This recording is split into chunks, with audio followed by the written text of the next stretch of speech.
Howdy, friends and neighbors. How y'all doing? Shoot, it's a mighty fine day to be out here. He just loves that intro. I don't know. He just cannot keep a straight face through that. No matter how much I try to keep him straight, he just can't be straight. I don't know what's wrong with him or she. Hey, we're out here in the backwoods. We got ourselves the MTB box.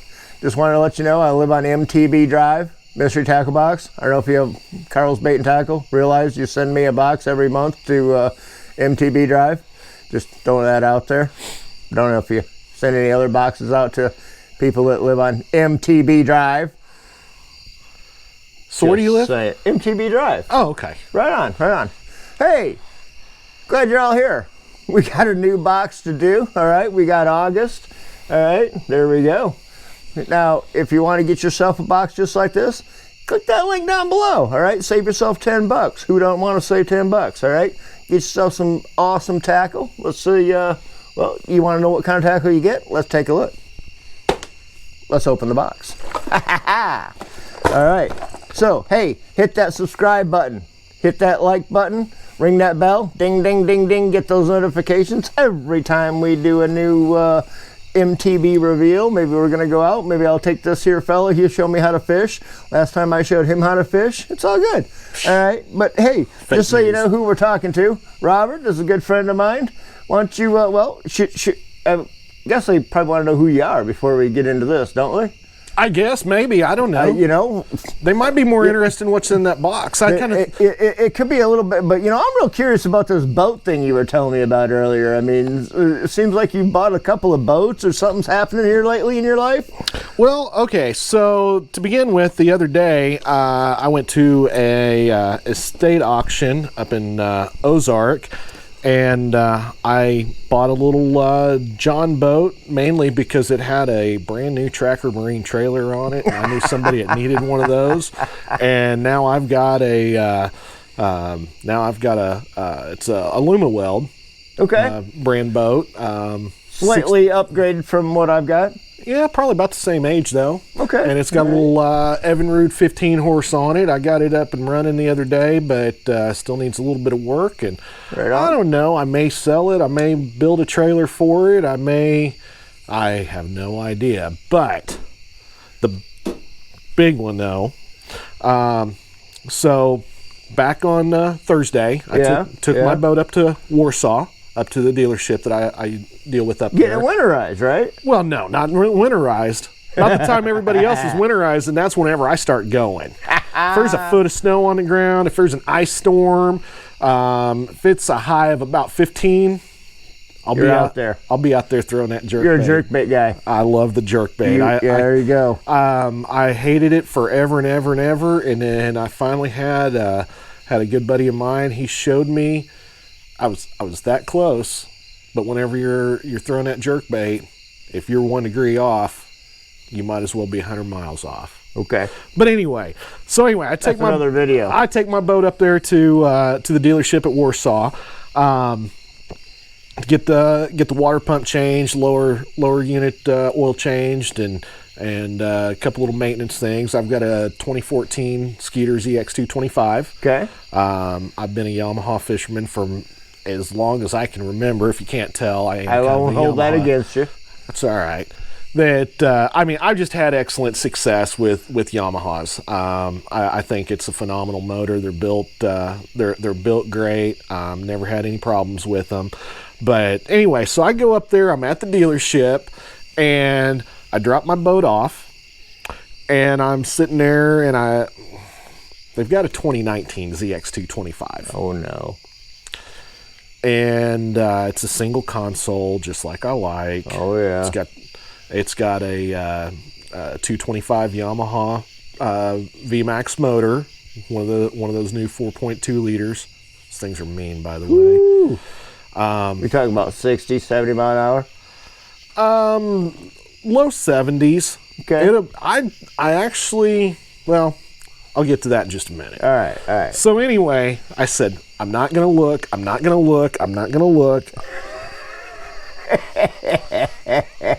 That's all right. Well, next thing you know, I got the slick talking salesman out there. And I work in sales, as you know, and I know how it goes.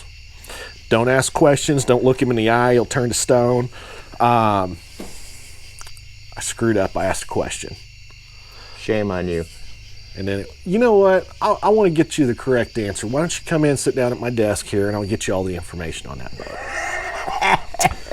So we sat down, and he got it all out.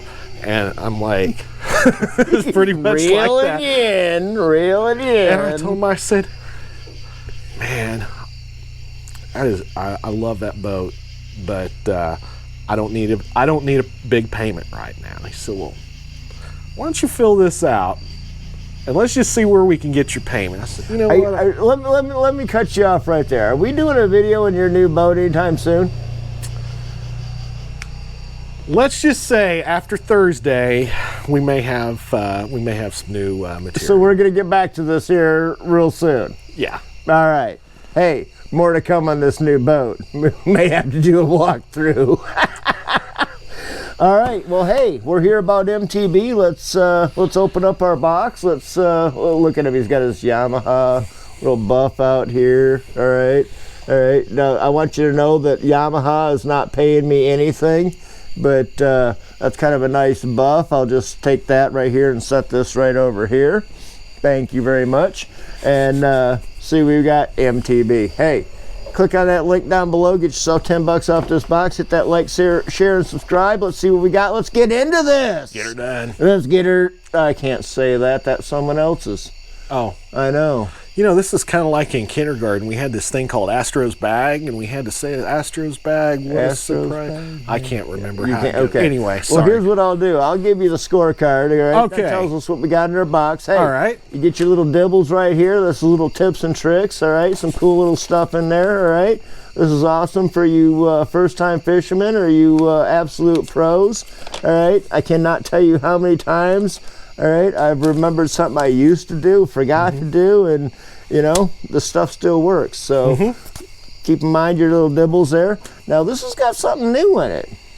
This box here's got a couple of little scorecards in there. We'll get to those, but kind of a nice little explanation on some of the baits. I can really like what you're doing here, Carl's Bait and Tackle. All right, I like where you went with this. All right, you did a good job. So couple of baits. We'll get into what these are here in a minute. But hold on, does that say junk fishing? It does say junk fishing. You want to check that out? Now this is after my own heart here because we're coming up on some of my. I love fall fishing. I love winter fishing. Yes. Winter's my favorite. Fall's my second favorite. And here's the thing: fall is all about junk fishing. You can pick how you want to fish. I actually won a tournament back in. So we're talking throw anything at them. Well, back in 2009. I had a tournament up on Truman. It was a little club tournament. Right. I remember this one specifically because we had a big storm and some of the guys didn't even want to take off. Oh no! I took off anyway, blew the thing away, and I was sitting there. I caught fish on crankbaits. I caught fish on jigs. I caught fish on spinner baits. I caught fish on buzz baits. I caught fish on something else. I caught fish on about 10 different baits that day. So when they say junk fishing, they're literally talking junk fishing. Fall is the best time to junk fish. I love it. Hey, everybody, check that out. You got to get a read. All right, what do we got, man? What's our first junk bait? Let's keep First thing up for $12.99, we've got a Savage Gear 3D Smash Tail. Savage Gear. I do believe this would be it. Now, okay, wait a minute. Now I look at this, and I'm seeing a Whopper Flopper in a modified way.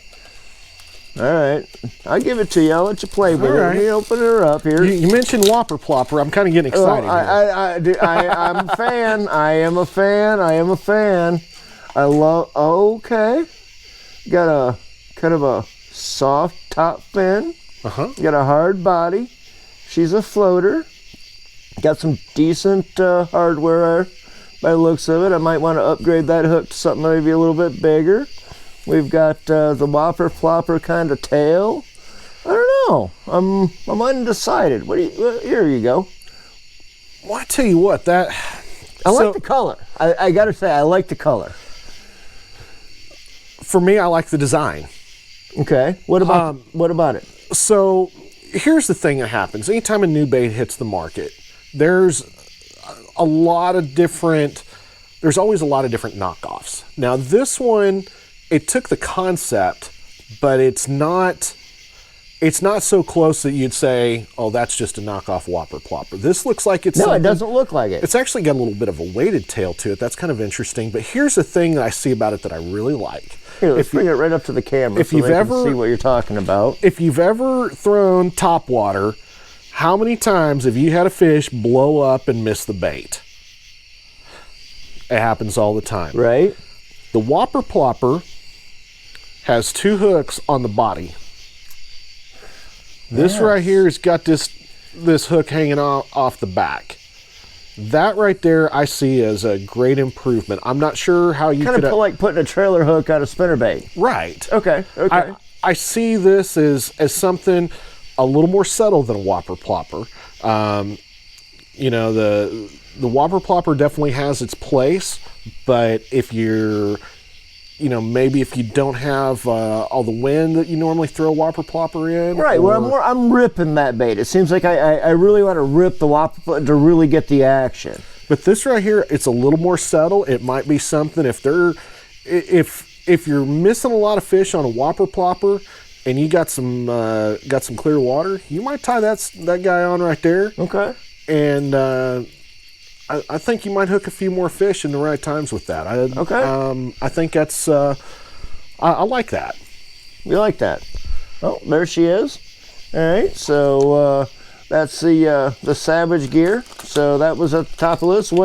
What is someone going to pay if they want to go out and from Carl's Bait and Tackle and pick one of these up for themselves? What's the price on this one? $12.99, which is actually about $4 less than a Whopper Plopper. Most of those are around $16, $17 these days.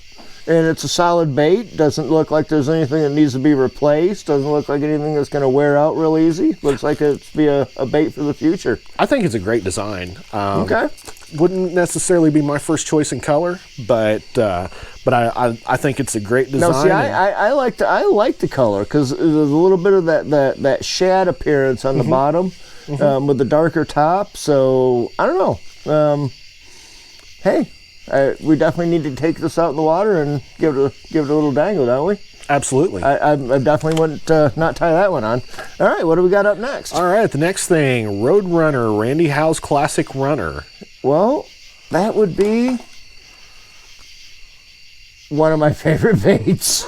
Now that is something. This right here, I just before I take it out, I mean, the purple color, the shimmy to the plastic, I love the head, and I'll tell you why I like the head, and then you can kind of give me your thoughts on this. But I definitely got to open this up here. I have fished with a lot of different road runners and underspin kind of baits. You know, one of the biggest problems I have with them is the distance between the blade itself and the bottom of the head. Okay. I seem to find a lot of them that just don't run very true, and I get a lot of hang-ups with the blade. It just doesn't seem to have a good spin to it. And right off the bat, when I look at that, I look at the distance and the way that head is shaped. It just really brings that swivel up off the bottom. It just looks like it's going to give it a lot better action. In my opinion, I am a real fan of what I'm seeing right there. I like the weight of it. I like the shape of it, the size. I mean, what do you think about that? That's a good looking little bait right there. That's a really good hook right there. And my first thought whenever the hardware is amazing. Yeah, I mean it's put together well. I think that's a good bait. The thing that really impresses me, Road Runners have been around. I mean, our grandparents were probably fishing with those. Years. And they've never changed. They've never I've never seen them come out with something new. Okay, well, this comes back to like we were talking about the knockoff on the Whopper Plopper. You know, the Roadrunner has been an amazing bait, and it just seems like the head comes down on this more like a Roadrunner does. And so many of the knockoffs, I think that's what they miss. Well, and that's an actual Roadrunner. This isn't a brand. knockoff, and I'm not. Don't get me wrong. I'm not trying to call this a knockoff by any means. I love the way they designed this. Well, and I love the fact that you've got a company like Roadrunner. I mean, they've got something new, and you know, they wouldn't be around for this long if it wasn't a good bait. No. So to have the Roadrunner name on the bait, they give you a couple of you got two different pieces of plastic, which once I mean, honestly, we all know it's plastic. It's going to get beat up, and well, then you just got a head. Right. And I like the way they designed this head so that I can put on different types of plastics after these are gone, and it still gives me a good fishable bait that'll be around for a long time. So. Yeah. Awesome. I personally, I'm going to give this a 9 out of 10 on my bait scale. I'm going to give it an 8. Okay.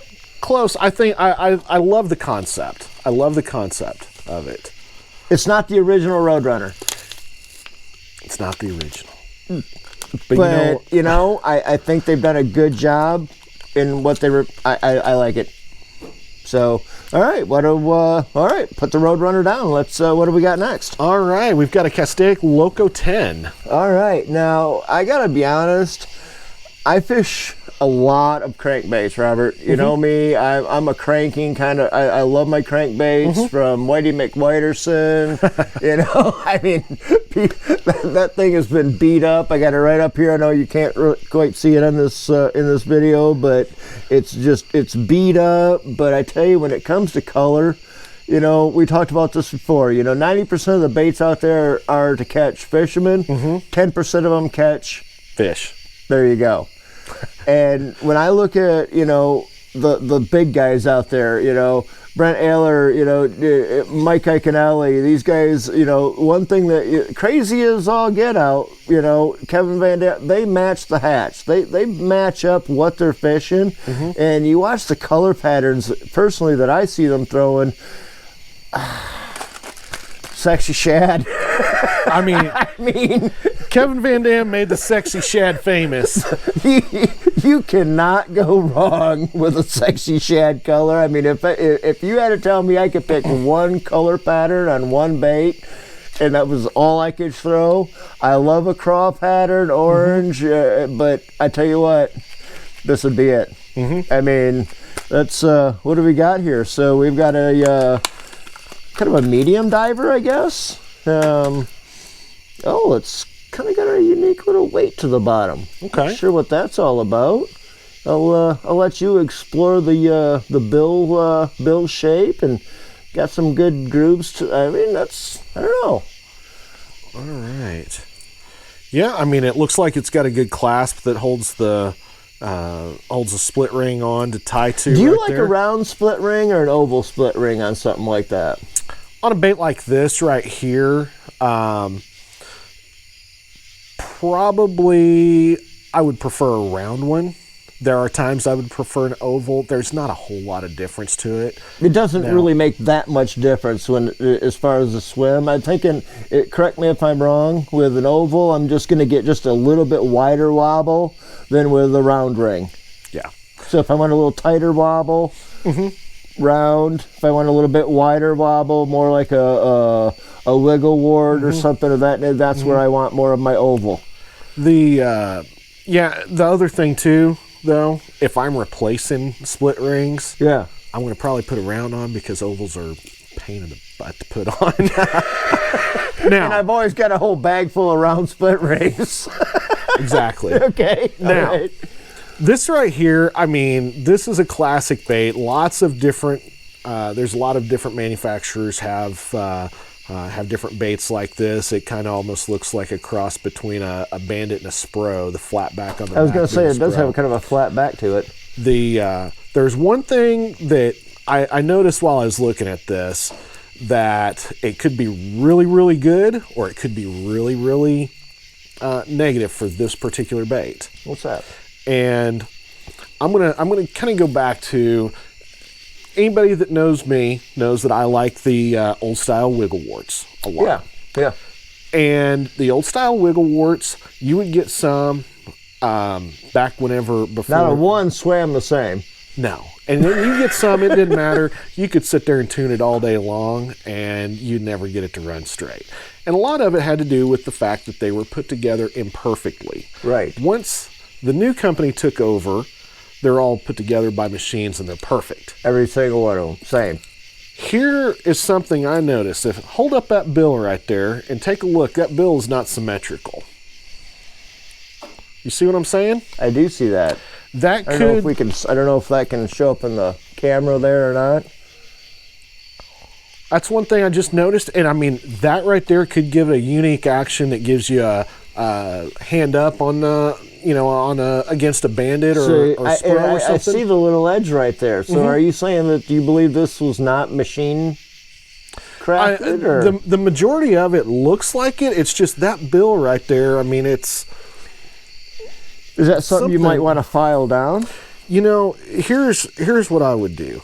I would throw it just like that. This is not your average MTB box reveal, okay? Just let me throw that out there. All right. A lot of guys, they just like to take it right out of the box and throw it the way it was meant to be thrown. And, you know, like I said, I'm not a pro by any means. I'm not a tournament fisherman. Robert is. But, you know, one thing I've learned over the years of dealing with folks like Robert and other pros is, you know, you take a bait out of a box and then you got to make the bait work. You got to mess with it. You got to mess with it. So. See, I like the idea of it not being perfect. Okay. Just because, like I said, it's going to give you something a little different. Okay. However, that might be far enough off that you're doing loop-de-loos, and you might have to. That's where having a little file on hand. Yeah.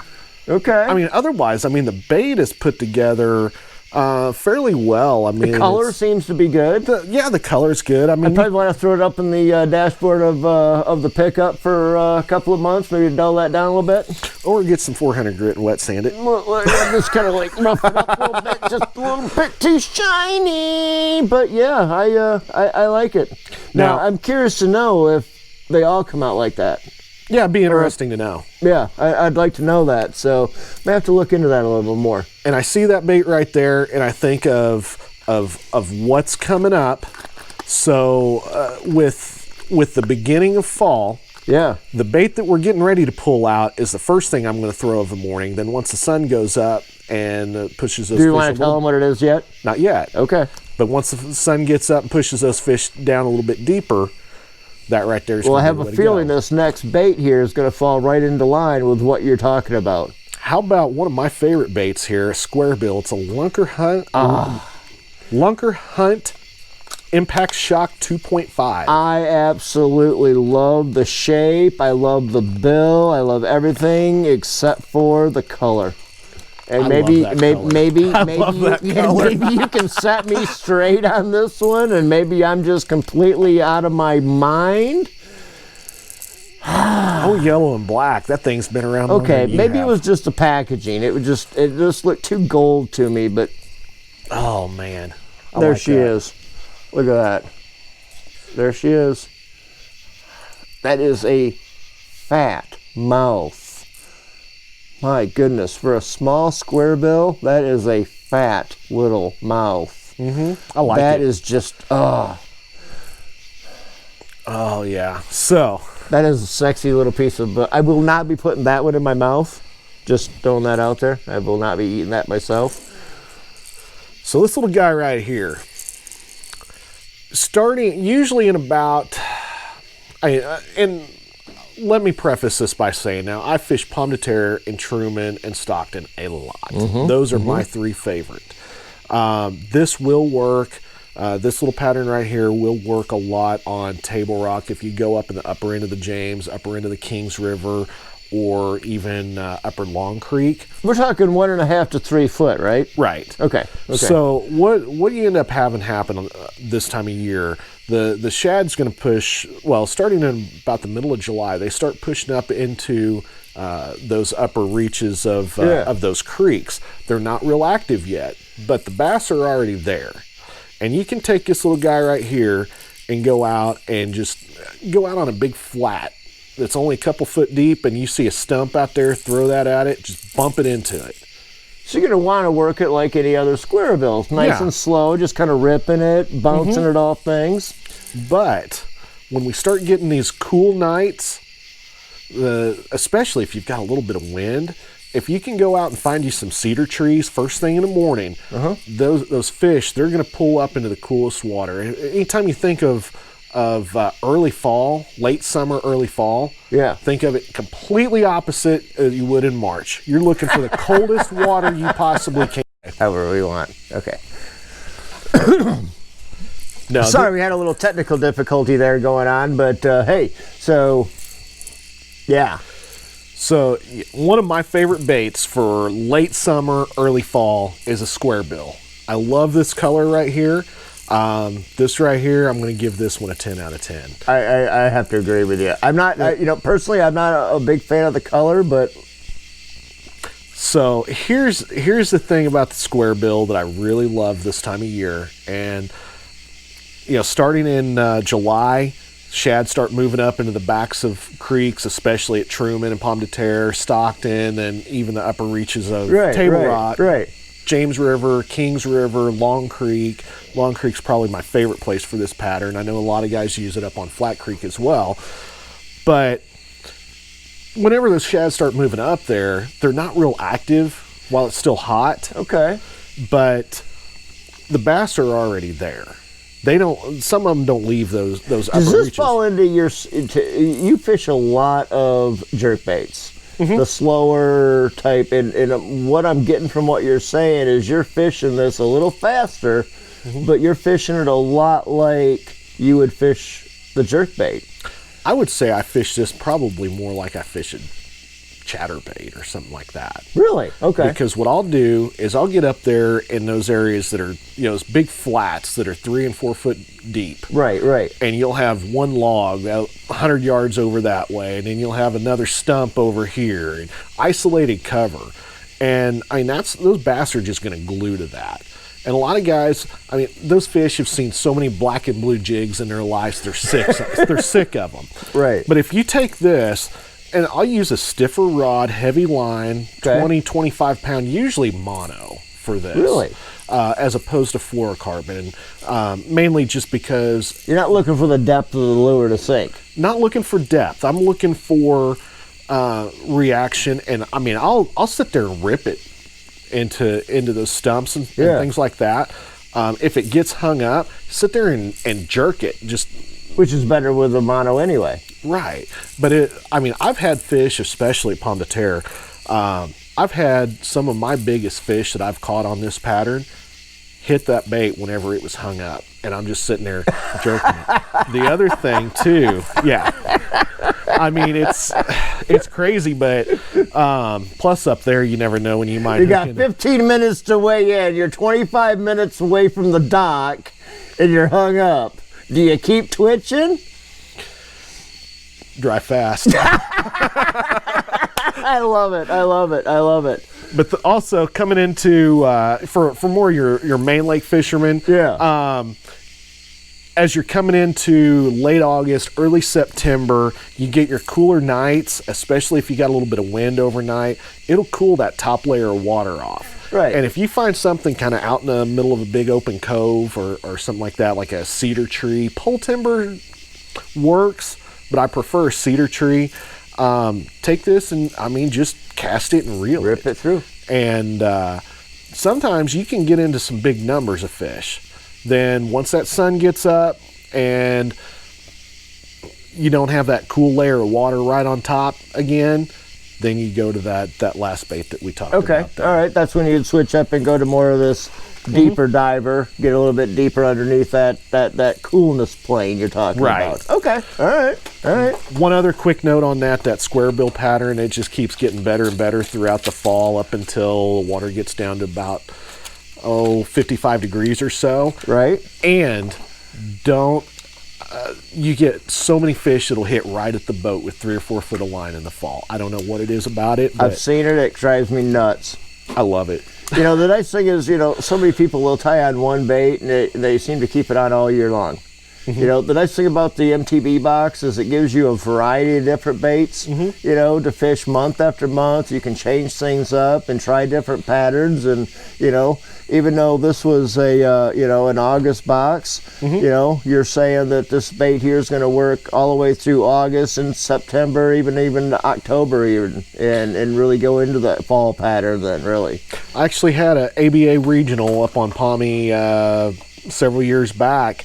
It got blazing hot in June, triple digits plus, third week in June, and I went as far up the Lindley Creek arm as you could go. I was churning mud. I won the thing on a square bill. Nice. In June. Nice. Hey, so it goes to show, you got to have something different in your arsenal. You got to be able to change it up a little bit. Fishing the same thing all the time doesn't always work. So let's finish this box up. We got a couple of soft plastics I see in here. Yeah, Biospawn Exopod. I tell you what, I love the Biospawn stuff. I have been just the weight of the plastic itself is been amazing. I'm not going through them, and I don't know if you've ever fished these or not. But, they've a little bit of a, well, I'll let you tell me what you think that is. I know, right? Ew. And he's not talking about the scent left over by my fingers. I promise you that. That smells like catfish bait. Garlicky, but yet you can't say garlic. You can't say it's not just a plastic smell. It's got a funk to it. I mean, that's a crawfish smell is what that is. I believe there might be coffee in there. There might be. I know. I tell you, it's a unique smell, isn't it? And the one thing I'll say about that, for one, you can't ever have too many trailers. No. And there's so many guides around here and pro fishermen around Southwest Missouri. They'll say throw any color of soft plastic you want as long as it's green pumpkin. There you go. You can't go wrong with that. If I'm not cranking, I'm generally, I like a Texas rig, weightless a lot of times, just to be able to flip up into the brush and just let it, go at its natural, weight. And this box came with a couple of 4/0 wide gap hooks. I think that would be a good matchup. Something like that, whether you were wanting that weightless or with, maybe a 1/4 ounce bullet weight. I like where they're going this time of year. Yeah, I mean, that's something right there. I would say you brought up that color. And of course, the last thing in the box. We got the Excite Baits Raptor Tail Junior. Now look at this little bad boy. Now that right there. Now, let's just look at what we got going on in here. Look at the appendages. I like that. I do too. I really do. Now, do they actually call that a green pumpkin? I have to. No. Yeah, they call that a green pumpkin. I'm just getting plastic scent from that. I'm not getting a scent. Yeah, it's just. That's just a plastic. Yeah, there's not any kind of scent on that. It's. Which, I mean, that oil that they use it's a non-scented mineral oil, but yeah, there's not any kind of scent that I can smell on it, but you could always add a scent to that. You put whatever you want. You could put some of that licorice oil in there. Okay. And either way, both of those flipping up into those brushes when the water does seem to come up a little bit. You get up into some of those backyards where the brush is a little bit underwater at the base of those trees. I'm thinking that might be a good little flipping bait. So yeah, and I like stuff like that for trailers on jigs too. So very versatile. So I'm really happy that they throw those into the box. And hey, you know, America, red, white, and blue. There you go, Catchco. All right, make sure you check out Carl's Bait and Tackle. Get yourself a mystery tackle box. All right, save $10 off that first box. Click on that link down below in that description right there, and like, share, and subscribe this video. I appreciate every single one of you. Me, Robert. Hey, do yourselves a favor. Be good to one another. Peace.